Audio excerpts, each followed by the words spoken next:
Good morning, everybody. I'm Eric Brownwart with Columbia Gem House, and we're doing a little presentation here, as you've seen some of the other people do, just about how we started, how we got into the traceable gem area, and a little bit about the stones that we do. So I'll introduce my co-entertainer here. Hi, I'm Natasha Bronwer. I am Eric's middle child. I actually am fairly new on the team here. So I started about 6 months ago. Independent, wanted to go do something different for the first portion of my career. So I worked in the outdoor industry for quite a while, worked with a lot of nonprofits, did a lot of events and planning and, lots of people related things. So that was very fun, but also naturally gravitated back toward a business that, I just fully believe in our mission and the way that we practice business and kind of what our focus and where we put our energy. So it's been very fun, but also still new. So like I said, since I am new, I'm going to sort of act as the interviewer in this presentation. But like Eric mentioned, we are going to kind of talk about how we started, sort of what got him into doing responsibly sourced and all of that. But please feel free, if you have any questions at all, throw them in the chat box. I'll keep an eye out for that. But otherwise, we'll get started. So you want to talk about how you got started? Getting started there. We started Columbia Gem House 45 years ago. And I started it, so that gives you some idea how old I'm getting. But his birthday was Monday, yeah. So he's feeling it. But I was digging for some paperwork the other day and found some very old pictures, which were quite interesting. It was from 35 years ago, and I and a friend of mine were buying rough in a cattle market in southern India in a little town called Nadir, and also pictures of some of the mining areas in Sri Lanka and where we were buying there, and then pictures in Jaipur, which is a beautiful place if any of you have been there. So basically, I spent many years traveling overseas and setting up contacts with different mining areas and different people, many of which we still work with today. And you just did it like you love to travel and you have these gems in a briefcase and a backpack. Yeah, I just fell in love with gems when I was taking a jewelry course in college. And so my environmental planning and landscape architecture degrees seem to go a different direction. So, but somehow we're still back to some of the environmental issues that we work with today. We always wanted to tell the story about gemstones, where they were from, about them, sort of the exotic part. But in 2001, I believe it was, I worked on a project with the World Bank in Madagascar, and the goal of the project was gemstones as a method for poverty alleviation. So you really looked at it a little differently. Now you weren't just telling the story, you needed to tell the story of the people and the environment and the area that it was produced. So it was after that, which is 20 years ago now, that we came back and as a company wrote what we call our quality assurance and fair trade protocols. And as a company, we committed to, number one, regularly updating them. But number two, when we go to make company decisions, we look at those protocols and say, does this meet what we committed to 20 years ago? And that what's been updated since then. In some ways, it makes my life easier. Somebody just shows up with a bag of rough and we go, well, if you can't show us export papers, if you can't talk about where it was produced and how it was produced and the people involved, we're not buyers. So from that point, it makes it easier. From the other point, it also makes it harder. So So we work very hard in tracing our different stones. But I tell people it's not just to trace gemstones.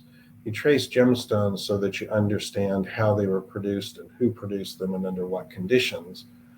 And then if you see problems, you need to find a way to try and address those problems. You can't just ignore them. So many times we're working with people that have worked for many years, and we explain our goals, explain our wishes, which in many ways align with our clients and customers, and ask them to start moving in that direction and support together as a team what we're doing. So it really is that different sort of way of looking at business. It's looking at business as that the entire supply chain, whether I directly touch some of those people or not, that the entire supply chain is a team. And as a team, we can do a better job of bringing interesting, exciting, and thoughtfully produced gems to the market. So another thing actually that kind of ties in well with that, and I know in the introduction this morning with Susan, she had mentioned our cutting workshop, and you started that with your partner 35 years ago. Yeah. I mean, do you want to talk about how that started too? Because Sure. I mean, talking about cutting overseas, like there's maybe a certain perception that comes off a little negative sometimes. And I think hearing the backstory of how the workshop even began is actually really fascinating, and kind of how that started. Yeah, and that started even before we set up our protocols to follow. But just to give you a little backstory, and it's not an unheard of backstory. My first partner came to me as we'd been set up and we're starting to cut in China. And he came to me and he said, I found a way to save money, make more money. And I said, great. What is that? And he said, well, we'll run 3 shifts, and that way we don't have to buy as many machines, just like you would here in the United States in manufacturing. And I said, well, that's not a bad idea. And he said, well, where it really saves us money is we pay room and board for the people that work there. And this way, we only have to rent one apartment that has 6 beds, and the people rotate through the beds depending on when they're working. And I said, we're not going to do that. That's a horrible thing, And so it was, even 35 years ago, it was look at how we treat people and how we interact with them, and not just exploit them or the environment or the opportunities that come along. So we never did that. And then a few years later, I ended up with a different partner, which I'm thrilled with, which we still work with today, 35 years later. But also in the cutting area, maybe in 2006 or 7, I got a call from a reporter at the Basel show and asked what we were doing about silicosis in the gem cutting industry. And in our protocols, it says we need to look at things like that. If it's brought before us, whether we think it's an issue or not, we need to look at it. So I thought, how much can it be? Or cutting a little stone, how much dust can you make? Which, if I thought about it for a day or two, and I thought, you make a lot of dust, not a little bit. And so then I started looking into it and saw that silicosis was an issue in many cutting centers around the world. Matter of fact, there's a few people finally that are in prison in a couple of these countries because they were warned about it from their government for years, and the government finally did something about it. So we measured the dust levels in our factory at the time, and they were 10 or 15% below acceptable level. But we said, well, can we do better? And I don't know what the exact numbers were, but I'll give you an example. Acceptable level was 10 parts per million or something. And we were at about 8.5, which was good because few people were under. But we said, well, can we do better? And so we worked with our partners there to develop a very rudimentary but very effective dust control system. And we were able to drop that down to, on this same scale, a 1.5. So even though we were well under the legal limit, there were things you could do to improve it. So the goal that we have and have always had, and that is, yes, you need to look at the laws and you need to follow the laws, but what can we do that's past that? What can we do that is not required, but that will still help out everybody along the supply chain? So we're still doing that cutting today. We've been very active in silicosis issues with NGOs around the world. And that's sort of one of our, I hate to use the word pet project when people die from this, but one of our focus projects. Well, and to give a little bit of context too, I mean, I think the first time that I heard about silicosis, I remember being at the dining room table. I was probably like 8 or 9 years old. So this has definitely been like a, it's a conversation that has come home from our building and really been something that really has been a focus. And I think a lot of people, it's interesting. Like, I grew up with such a, I don't know, skewed perspective, I guess, just because I've been exposed to it. But it's interesting to hear, like, in conversations with people just within the industry or getting into the industry and they're new and talking about this topic that they've never even heard of it, or people outside of the industry. So it's really interesting to just see kind of what that process looks like and getting people more involved and asking the questions or helping people navigate it, which I think is really interesting. So yeah, and it sort of reminds me of a conference I did in Cape Town in South Africa in, I think, 2005 or 6. And I spoke at a CIBJO conference on responsible and traceable sourcing. And even though I would say most of the people thought I just flew in from Mars, that was the craziest thing they ever heard, I did have a couple come up afterwards and say, what you're doing is the way things will need to go in our industry, and don't give up. You're just way ahead.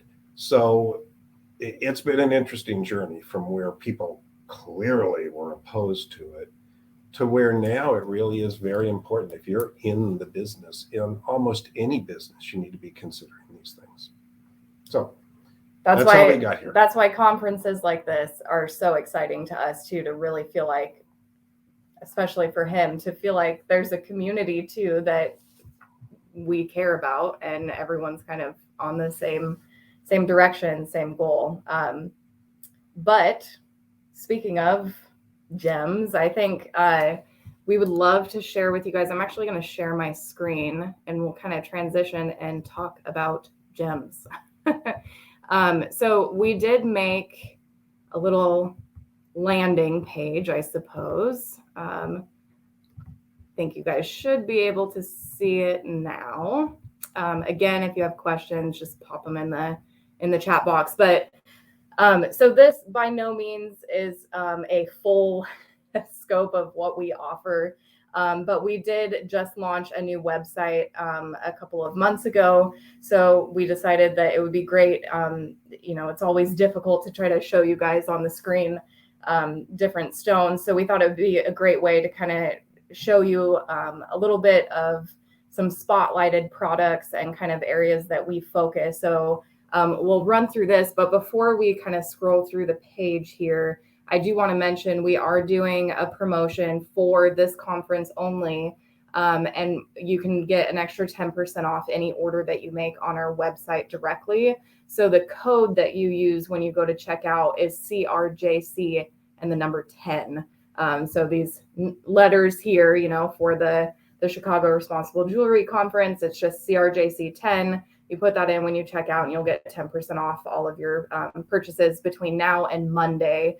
It's not combinable with any other promotions that we have going on, but there is no limitation to what you can purchase on the website. So you can check out the entire website, but this page you can actually find even when you're on the home page. There is a link here in our navigation that just says CRJC, and it'll take you to this spotlight page. So with that, we'll just talk a little bit about some areas that we kind of focus and or have, specialties or a lot of breadth. So obviously we've got some faceted gemstones here. Do you want to talk a little bit about faceted? Sure. We primarily are a cutting company. We do some mining. We do own some mine claims, but we're not very good at it. We're a cutting company and marketing. And here you see some hexagon cut sunstones. Those happen to be from the United States. But we cut a very wide range of gems. I think my brother told me the other day that we do about 150 different varieties / colors, i.e. beryl comes in 5 different colors. So we do over 150 varieties, which maybe is crazy, but what it means is you'll see things in faceted gems like andalusite or color change garnet or bicolored sapphires that you won't commonly see other places. Now, we do have plenty of beautiful 1 carat blue sapphires and things like that, more standard items. But we do a lot of specialty cuts and unusual shapes and sizes and materials just because that fits my interest level and also the market we sell to. So the way we have this set up here as well is you can kind of, see our key product, and then you can actually, as I was clicking through when Eric was talking, you can click through and kind of browse all of that category. So you can kind of look through what faceted stones we've got on the site. The next is melee, and even what you were just saying yesterday when we were chatting and kind of running through all the varieties and stuff. Melee is a really big one for us. Do you want to share a little bit on that? Sure. Melee, we even have more options there. I think we have close to 200 different colors and or materials and or cuts that we offer. And in our broad category of melee, yes, we do rounds, and we do lots of them from 1.5 millimeter up. But we also do what we call mini cabs that are 1.5 millimeter, 2 millimeter. Good example here. Yeah, we do mini rose cuts. In other words, 2 millimeter rose cuts in peridot and rhodolite garnet and things like that. We do, there's an example. We do a huge variety and volume in baguettes, small baguettes, and some tapered. Yeah, tapers as well as straights. So in milli we do a really wide range. It is actually a very important category to us, and we do some different things there also. I.e., we have faceted turquoise. Some people love that. They want cabs. Others want faceted stones. We have faceted black spinel. So what you're getting is surface luster off the stones. So in milli, basically any color, any size. And then if you want different shapes, 3 millimeter triangles with points on them, things like that, we cut those also. And all of these we cut so they all are the same proportions. They're all precision cut. The rounds are all diamond cut. So they all fit. You can line up 20 of them and they look good together instead of all over the place. Yeah. Awesome. Well, you mentioned Sapphire a little bit a few comments ago, but do you want to talk a little bit about Sapphire? I mean, as far as different locations and varieties of color, and we cut sapphires from 7 different locations around the world. And then in some of those locations, 2 or 3 different mining areas within that location, so to speak. So we do a very wide variety of sapphire from, like I said, traditional blues through fancy cut hexagons or geocuts to just sapphire tablets and slices that show growth planes and things like that. All of these origins are kept separate, so they all have different inventory numbers. Whether they are heat treated or not heat treated, those are also kept separate. And from the heat treating point of view, we have, which I probably should have had a picture in here because it's quite interesting, the most advanced heat treating system in the world here in our offices in Washington State. And that was because if we heat them, we want only heat. I do not want glass in there, borax, beryllium, lithium, titanium, any of the other crap that they cook into stones to, in my mind, fundamentally change the nature of the stone. If you cook beryllium into a sapphire, you're cooking emerald into a sapphire. Is it still a sapphire now that it has emerald cooked into it? In my mind, the answer is no. That's an imitation stone. So the only way for us to be absolutely sure was to set up our own heating.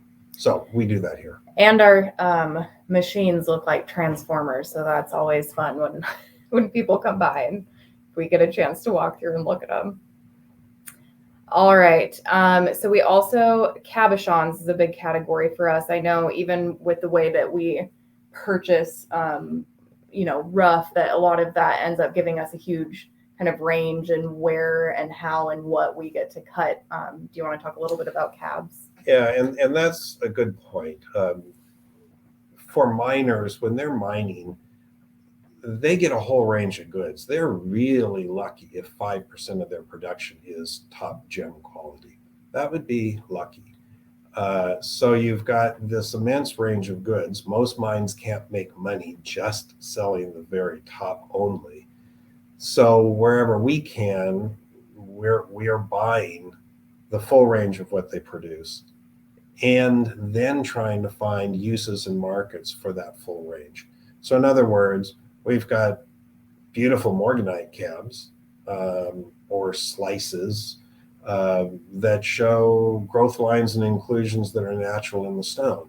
They were material that couldn't be standard faceted because they had too many inclusions, but they still can be made into beautiful, very interesting pieces. So that's one part of our cabs. The other part is in opaques. We do, I think, over 100 different varieties of opaques. One of them you see here in cone cabs is lapis. It's from Chile. We worked 3 years to switch sources for lapis. So now all of what we sell is from Chile.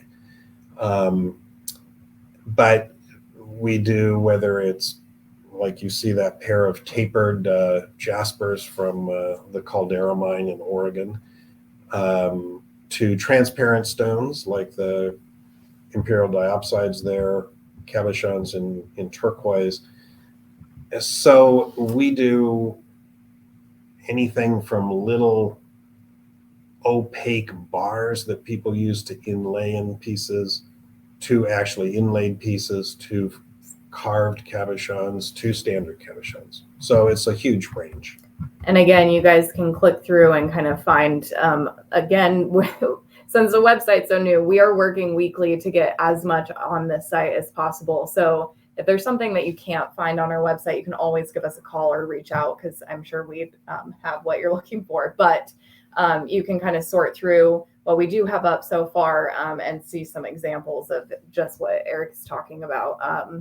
Also, you guys are so sweet with all of your comments. I'm seeing very complimentary of both product and the website itself, and so appreciative of what all your guys' comments.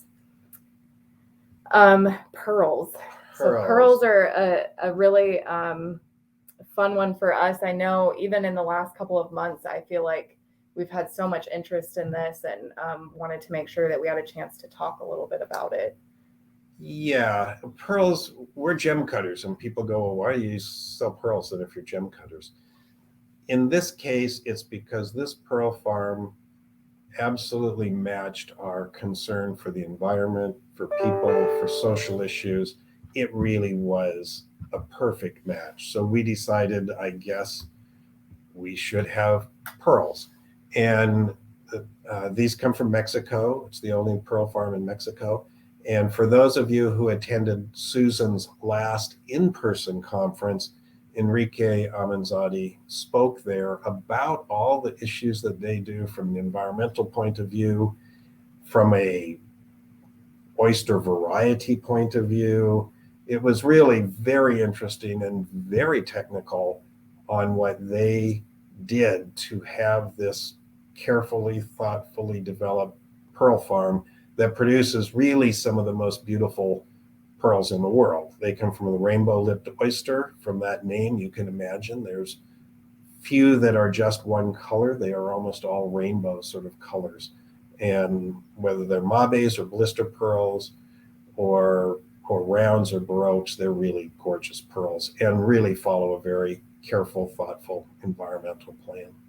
The other thing that was cool, at least when I first started, we actually had an opportunity to work with Enrique and kind of walk through the live pearl harvest. So we did do a live event on our Instagram account. So if you don't follow us on Instagram yet, or even if you do, you can go back into our IGTV live series, and you can find that from earlier this year. And it's really cool to see the behind the scenes, and you can definitely tell, when you speak to someone that's really passionate about what they're doing, and you can definitely feel that with this team. So beautiful product, and also really, really meaningful work behind it as well.